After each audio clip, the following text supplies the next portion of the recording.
कि मेरे माताजी का किसी से संबंध है और पिताजी का किसी और से संबंध है, जिसके कारण आपस में उनकी लड़ाई होती रहती है। माता पिता के जब आचरण गलत हो तो घर पे बच्चों के बहुत असर पड़ता है। बहुत बड़ी समस्या है, ऐसे माता पिता से दूरी बना लेनी चाहिए। इसी कारण मैंने 2 बार माता पिता पे हाथ उठा दिया। वही तो मतलब हिंसात्मक प्रवृत्ति न करे। अब जब 50-50 वर्ष के लोग गंदे आचरणों में जा रहे हैं तो कितनी बुद्धि भ्रष्ट हो गई। तो हम बच्चों तुमसे प्रार्थना करते हैं, कभी हाथ मत उठाना, उन्हें मारना नहीं, दूर हो जाओ, नौकरी पेशा करो, व्यापार करो, अपने जीवन को जियो और वो तुम्हारे समझाने से समझेंगे नहीं। इसलिए अपने को दूरी बना के रखो और भजन करो। आप जी जान से किसी को प्यार करो, फिर आप देखो आपको कितना दुख मिलता है। सुख नहीं मिलता, कितना दुख मिलता है। अगर वो व्यक्ति किसी की तरफ देख भी लेगा तो आपके हृदय में जलन हो जाएगी, आपका हृदय अशांत हो जाएगा। मान लो जिस जीवन साथी को हमने अपना प्राण प्रिय माना, वही जीवन साथी हमारे साथ धोखा कर जाए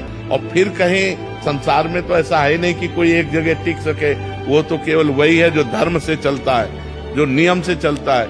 ऐसे संसार में कोई आपको प्यार करे, मुझे नहीं लगता। प्यार करने वाले तो सिर्फ भगवान है, जो हमारे अवगुणों को भी भुला करके हमसे प्यार करते हैं। यहाँ तो केवल गुणों का प्यार है। जिस दिन देखा कि तुमसे अच्छा कोई मिल गया, फिर ब्रेकअप।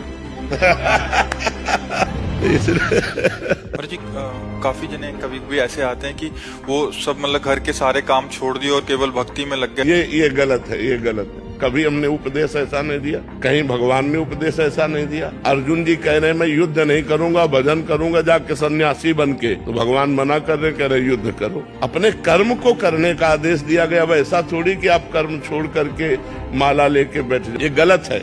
जिसका जो कर्तव्य है वो कर्तव्य कर्म करते हुए भजन करो। तो ये अपने कर्तव्यों का त्याग करना भक्ति नहीं है, कर्तव्य कर्म को करते हुए भजन करना भक्ति है। तो जब करते हैं 10 मिनट एकांत में बैठ के, तो उसी टाइम पे पत्नी कुछ काम बता देती है, बच्चा कोई बात नहीं, तो उठ के खड़े हो गए, काम करने लगे, राधा राधा अपना काम करने के लिए चल दिए। राधा भगवान को एकांत में बैठकर भजन करने से नहीं मिलते, काम करते हुए भजन करना सबसे श्रेष्ठ बात है। झाड़ू लगा रहे, फावड़ा चला रहे, व्यापार कर रहे, पानी ला रहे, कुछ भी काम कर रहे, राधा राधा राधा राधा। कैंसर सर्जन हूँ और रोज मृत्यु और पीड़ा को बहुत करीब से देखता हूँ। प्रेम में जगत में इस रोग और असहनीय पीड़ा का क्या प्रयोजन है? मतलब कितने पाप होते हैं, अनेकों जन्मों का पाप हमारे साथ जुड़ा हुआ है। आप उस एक कैंसर पीड़ित मनुष्य का कष्ट देखकर व्यथित हो गए, लेकिन एक मुर्गा का, एक बकरा का, एक गाय का जिसको काट करके खाते हैं, फिर परिणाम तो आएगा ना। तो हम उनके कर्मों को देखें, क्योंकि जब समझने का टाइम था तब तो समझा नहीं,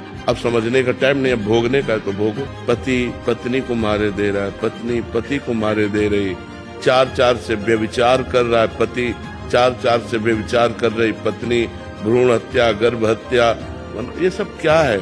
इनका परिणाम आएगा तो भोगना नहीं पड़ेगा? यही सब भोगना पड़ता है। हमारी कोई एक ही जन्म की बात थोड़ी है, हम अनेकों जन्मों के हिसाब से मनुष्य बने।